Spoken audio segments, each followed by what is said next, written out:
ಆಹಾರ ಅರಸಿ ಗ್ರಾಮಕ್ಕೆ ಬಂದಿದ್ದಂತಹ ಚಿರತೆ ಬಾವಿಗೆ ಬಿದ್ದು ಹರಸಾಹಸವನ್ನ ಪಟ್ಟಿದೆ. ಕನಕಪುರ ತಾಲೂಕಿನ ಕೆಂಪಯ್ಯನ ದೊಡ್ಡಿ ಗ್ರಾಮದಲ್ಲಿ ಈ ಘಟನೆ ಸಂಭವಿಸಿದೆ. ನಿತ್ಯ ಗ್ರಾಮದಲ್ಲಿ ನಾಯಿ ಸಾಕು ಪ್ರಾಣಿಗಳನ್ನ ಇದು ಬೇಟೆಯಾಡ್ತಾ ಇತ್ತು. ಇದರ ದಾಳಿಗೆ ಹಲವು ಸಾಕು ಪ್ರಾಣಿಗಳು ಬಲಿಯಾಗಿದ್ವು.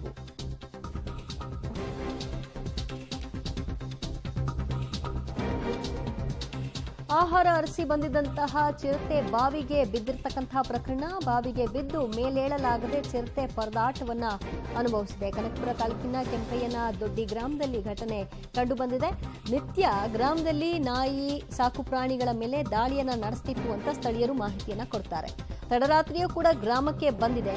ಈ ಸಂದರ್ಭದಲ್ಲಿ ಬಾವಿ ಇದ್ದದ್ದು ಗೊತ್ತಾಗದೆ ಬಿದ್ದು ಸಿಕ್ಕಾಕೊಂಡಿದೆ. ಸ್ಥಳಕ್ಕೆ ಈಗ ಅರಣ್ಯ ಇಲಾಖೆ ಅಧಿಕಾರಿಗಳು ಬಂದು ಭೇಟಿ ಕೊಟ್ಟು ಪರಿಶೀಲನೆಯನ್ನು ನಡೆಸಿದ್ದಾರೆ. ಅದನ್ನ ಮೇಲೆತ್ತುವಂತಹ ಕಾರ್ಯಾಚರಣೆಯನ್ನ ಮಾಡಲಾಗ್ತಾ ಇದೆ.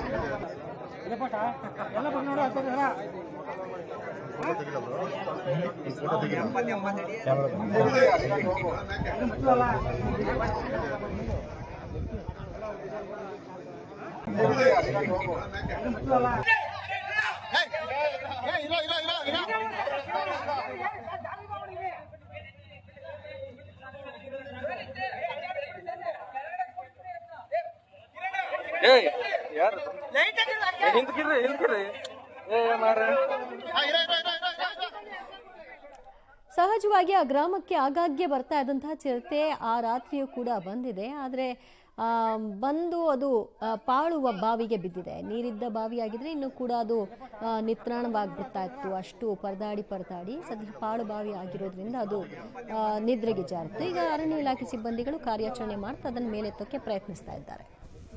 ಮತ್ತಷ್ಟು ಮಾಹಿತಿ ಪಡೆಯೋಣ ನಮ್ಮ ಪ್ರತಿನಿಧಿ ವಿನಯರಿಂದ. ವಿನಯ, ಕಾರ್ಯಾಚರಣೆ ಎಲ್ಲಿಗೆ ಬಂದಿದೆ? ಅದರ ಸ್ಥಿತಿ ಈಗ ಹೇಗಿದೆ? ದಿವ್ಯಾ, ಆಹಾರ ಅರಸಿ ಗ್ರಾಮಕ್ಕೆ ಬಂದಿದ್ದಂತ ಚಿರತೆಯೊಂದು ಬಾವಿಗೆ ಬಿದ್ದು ಮೇಲೇಳಲಾಗದೆ ಪರದಾಟ ನಡೆಸಿರುವಂತಹ ಘಟನೆ ಕನಕಪುರ ತಾಲೂಕಿನ ಕೆಂಪೈದೊಡ್ಡಿ ಗ್ರಾಮದಲ್ಲಿ ನಡೆದಿತ್ತು. ನಿತ್ಯ ಕೂಡ ಅದೇ ಗ್ರಾಮಕ್ಕೆ ಬಂದು ಸಾಕಷ್ಟು ಉಪಟಳವನ್ನ ನಡೆಸಿದಂತ ಚಿರತೆ ಸಾಕು ನಾಯಿಗಳು ಹಾಗೂ ಕುರಿ ಕೋಳಿಗಳ ಮೇಲೆ ಕೂಡ ಹಿಂದೆ ದಾಳಿ ಮಾಡಿತ್ತು. ನಿನ್ನೆ ರಾತ್ರಿಯೂ ಕೂಡ ಅದೇ ರೀತಿ ಗ್ರಾಮಕ್ಕೆ ಬಂದು ಬಾವಿಯಲ್ಲಿ ಸಿಲುಕಿರುವಂತದ್ದು. ಕೂಡಲೇ ಇದನ್ನ ಗಮನಿಸಿದಂತ ಗ್ರಾಮಸ್ಥರು ಅರಣ್ಯ ಇಲಾಖೆಗೆ ಮಾಹಿತಿಯನ್ನ ನೀಡಿದ್ರು. ಸ್ಥಳಕ್ಕೆ ಬಂದಂತ ಸಂಗಮ ವನ್ಯಜೀವಿ ಅರಣ್ಯ ವಲಯದ ಅಧಿಕಾರಿಗಳು ಪರಿಶೀಲನೆಯನ್ನ ನಡೆಸಿದ್ರು. ಬಳಿಕ ಕ್ರೇನ್ ಹಾಗೂ ಬೋನ್ ಸಹಾಯದಿಂದ ಚಿರತೆಯನ್ನ ಮೇಲೆತ್ತುವಂತ ಕೆಲಸವನ್ನು ಕೂಡ ಮಾಡಿದ್ದಾರೆ. ಇದೀಗ ಕಾರ್ಯಾಚರಣೆ ಬಳಿಕ ಚಿರತೆಯನ್ನ ಮೇಲೆತ್ತಿ ಸುರಕ್ಷಿತ ಸ್ಥಳಕ್ಕೂ ಕೂಡ ರವಾನೆಯನ್ನ ಮಾಡಿದ್ದಾರೆ. ಬನ್ನೇರುಘಟ್ಟ ಜೈವಿಕ ಉದ್ಯಾನವನ ಏನಿದೆ ಅಲ್ಲಿ ಚಿಕಿತ್ಸೆಯನ್ನ ಕೊಡಿಸಿ ಬಳಿಕ ಅದನ್ನ ಕಾಡಿಗೆ ಬಿಡುವಂತ ಕೆಲಸವೂ ಕೂಡ ಆಗುತ್ತೆ. ಈ ನಿಟ್ಟಿನಲ್ಲಿ ಅರಣ್ಯಾಧಿಕಾರಿಗಳು ಕೂಡ ಗ್ರಾಮಸ್ಥರಿಗೆ ಈ ರೀತಿ ಮತ್ತೆ ಚಿರತೆ ಬರದಂತೆ ಮುನ್ನೆಚ್ಚರಿಕೆಯನ್ನ ವಹಿಸ್ತೀವಿ ಅನ್ನೋದ್ರ ಬಗ್ಗೆ ಕೂಡ ಮನವರಿಕೆ ಮಾಡಿ ಅಲ್ಲಿಂದ ಚಿರತೆಯನ್ನು ಕೂಡ ರವಾನೆ ಮಾಡಿರುವಂತದ್ದು. ದಿವ್ಯಾ.